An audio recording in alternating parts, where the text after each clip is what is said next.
So, come on. What do you say?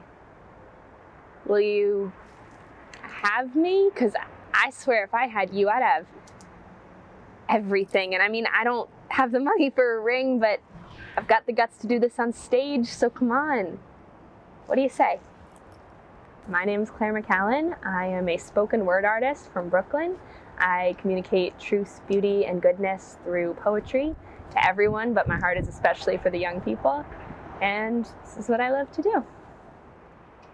Well, what do you mean you don't know? Because what I know is that I've given up everything for you. The job, the money, the apartment, even the boys too. Baby, I've given you my entire youth. I don't go out on the weekend. When invited, I play pretend. I lie and say I'm busy so I can stay at home and practice getting down on one knee, because ever since that first time, since that first rhyme, I've known that you are the only one for me. I'm cradle Catholic, yes, but it didn't really come into my own until I went to Franciscan. It was so much positive peer pressure, and it was, you know, the cool kids were inviting me to Mass, and so it didn't start. It rarely, for me, unfortunately, ever starts as like a genuine call to do the right thing or to jump in. It's always God has to kind of trick me with the carrot. He leads me there, and then I got there and I saw how beautiful it was, and it was the festivals of praise that really broke into my heart, service opportunities, households with my sisters. Community changed everything for me. Look at everyone around us. Look at all our friends. They're all committing to marriage, committing to an entire family, and all I'm asking is that my dream commit back to me. I started watching some deaf poetry jams from like the early 2000s, and like if you haven't seen them, you gotta look them up on YouTube, because the original deaf poetry group includes like Kanye West and Alicia Keys before they were famous. And it's incredible to see where it took them, but also just to see their art in its rawest form. No, I don't want you on my terms. I want you long term, so I'll wait till you're ready, till you think I'm ready, but just know that for me, the vows have already been taken.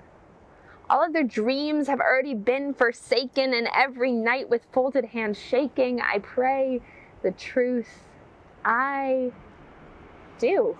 There's so many spoken word videos online, but there was a hole, a gap when it came to Christian spoken word. There's a couple ones that everybody knows, maybe like crucifixion type love that was big a couple years ago, but really not a consistent movement.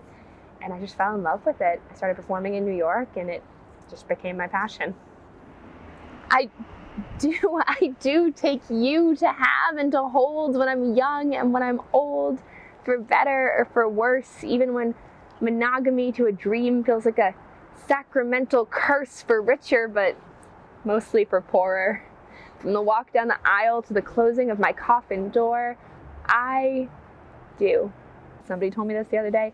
They said the ones who will win the culture wars are the ones who tell the best stories and throw the best parties. And you can do that in a totally wholesome, virtuous way. You know, you tell beautiful stories, and who has better stories than the Catholic Church? Everything is an epic adventure towards virtue. And it's not a bad thing to throw a good party, too.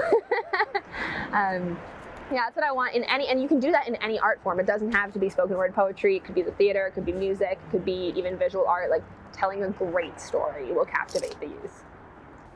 God willing, someday I'll get to be a mom and a wife, but right now, dream, you are all that I want for the rest of my life. I want vocation without vacation. I want blind trust, no hesitation. You have my fiat, sans caveat. You've got my all, even when I don't got a lot. Anyone could do what I'm doing. Literally anyone. If you have a pen and a mouth, you can do what I'm doing. It's not that hard. We're all capable of rhyming. And the absolute dream is that I get like 5 or 10 good years out of this, and then I've completely saturated my own market, and I'm not really necessary anymore. You know, it's like right now is so fun. It's like I get to be the first guy who drove Uber. You know, it's like, wow, so novel, so cool. What do you mean I can call him from my phone? Cool. And the idea is in 10 years from now, you pull me up and it's like, wow, there's 6 circling my apartment right now. If we just had a movement, like a renaissance of young Catholic poets and storytellers, it's incredible. And, you know, we never really will saturate each other's markets because everyone's stories that they can share are unique, and we need feminine voices and masculine voices and young and old and moms and single people. So that's my one big thing I want to tell everyone is like, you can do it, and I wish you would. Dream. Dream. Dream, what more do you want from me? You have my body, you have my time, you have my soul, and all of my mind. And honestly, I'm going damn near out of my mind trying to figure out if you want me back. Or if there's something I lack. Whatever it is, I could fix. I would do anything to be worthy of you. So I guess what I'm asking is, Dream, do you want me to?